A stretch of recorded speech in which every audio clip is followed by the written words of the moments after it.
Alright, we're going to pick up on the multi-view projection worksheet that we've been looking at. And the first thing we want to go ahead and do is let's take a look at our front and side view. Basically this view and that view. And let's try and fill in this 3D object with what we know right here. So in other words, when we look at the front view, we know that this face right here represents this face here. So what we'd like to do is go ahead and fill in the information on this grid into this grid. And the way I'm going to do that is just count out 1, 2, 3, 4, 5, 6, 7 spaces. And these triangles are a similar thing too. So you go 1, 2, 3, 4, 5, 6, 7. We're just going to make a dot there. Then we're just going to keep tracing that point around and go 4 up. 1, 2, 3, 4. Make a dot there. And now that we've looked at tracing part of our front view around, let's stop right here and look at the side view, right? Because we want to fill in some of the information about this object. So I'm going to go ahead and say, well, we got it's 4 tall.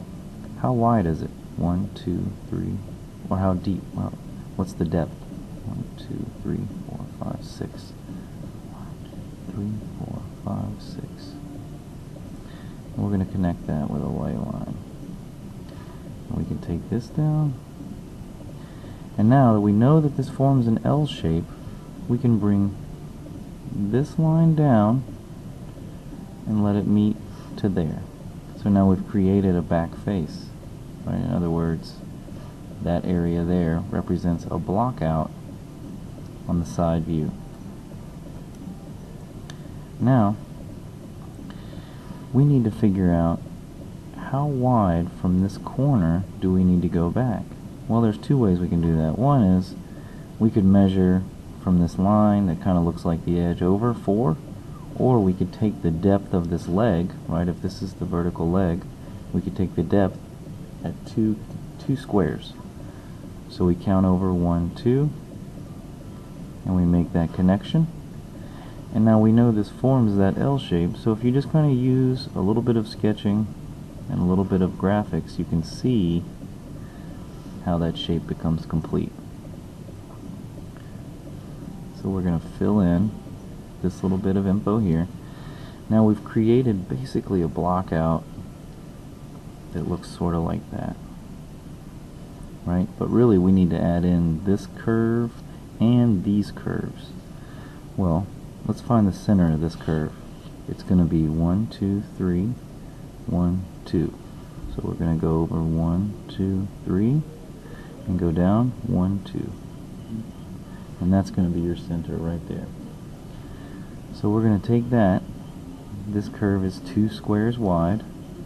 And we're just going to take our time to draw something like that.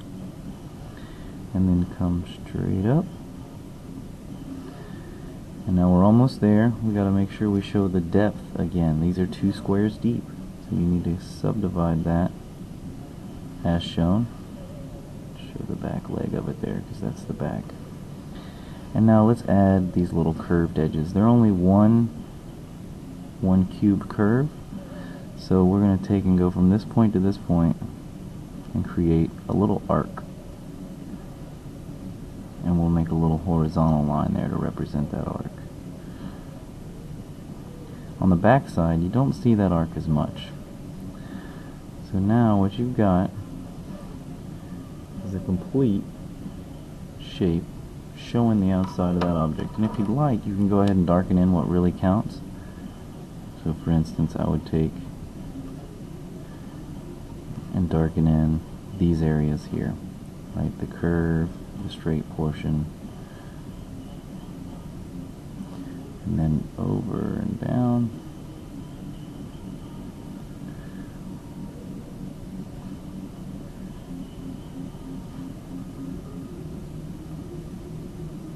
Oops.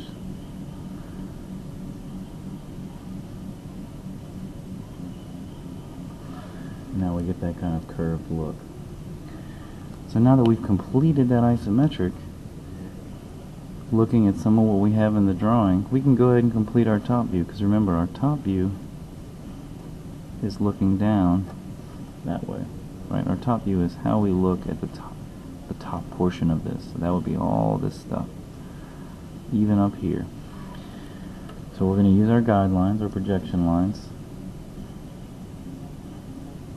of the information we know. And I'm going to project up all these big edges, these heavy lines.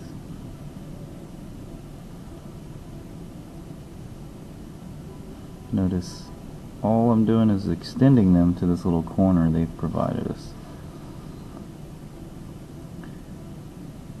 Now the next thing you want to do is we're going to connect these back corners, because this face is shared in the top view. We're going to take this up, take these over, and then we're going to do the same thing for this inside face. But for the inside face, we need to know the depth again. Well, the depth is 1, 2, 3, 4, 5, 6. So we come over and we count down.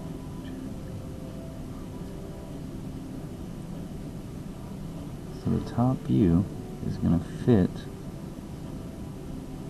within this block. Now, we need to make the inside faces meet. And this is where we make our folding plane.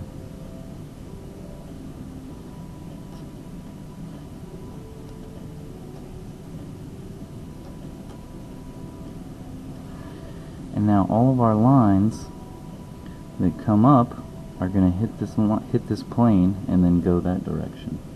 So we go vertically, hit the folding plane, and go horizontally.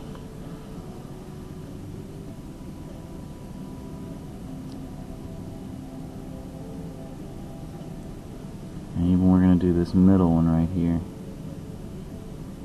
because that tells us the center of the circle and the wedge, right? This face here. We're trying to find all of these faces so that when we draw this top view we can get this trapezoid shape. Now we're going to project those lines horizontal.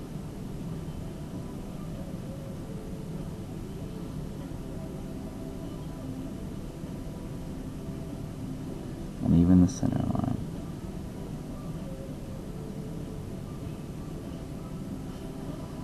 Alright, so now we've got all of these lines in here, but we need to figure out what's that top view look like. Well, if we start to look at the angle and these short legs, you can count out the squares that make up the angle, or you can kind of plot out what it looks like if it were whole and count 1, 2, 3, right? We could look over and find that our angle is going to start here and end here.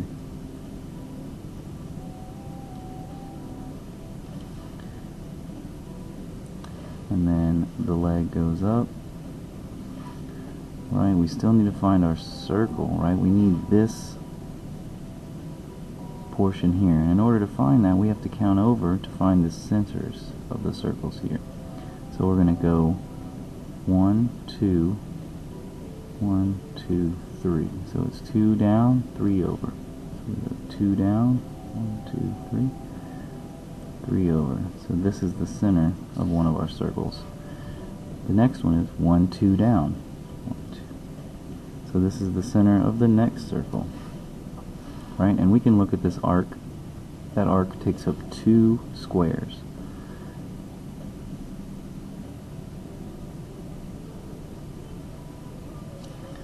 And then it travels flat for 2 squares. And then curves again. Okay? Now we've almost shown everything except this cutout, this groove in the top view here, needs to be shown on this upper portion. So we want to make sure we show all of that there. Now let's go ahead and darken in what matters.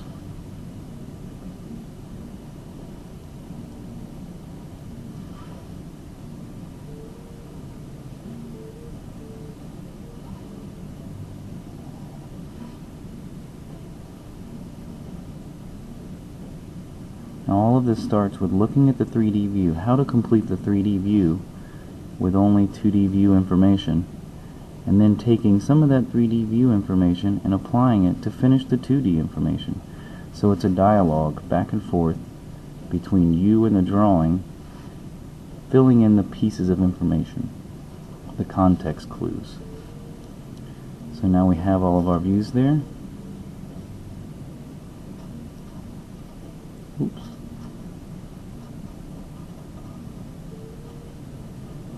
Front view, side view, and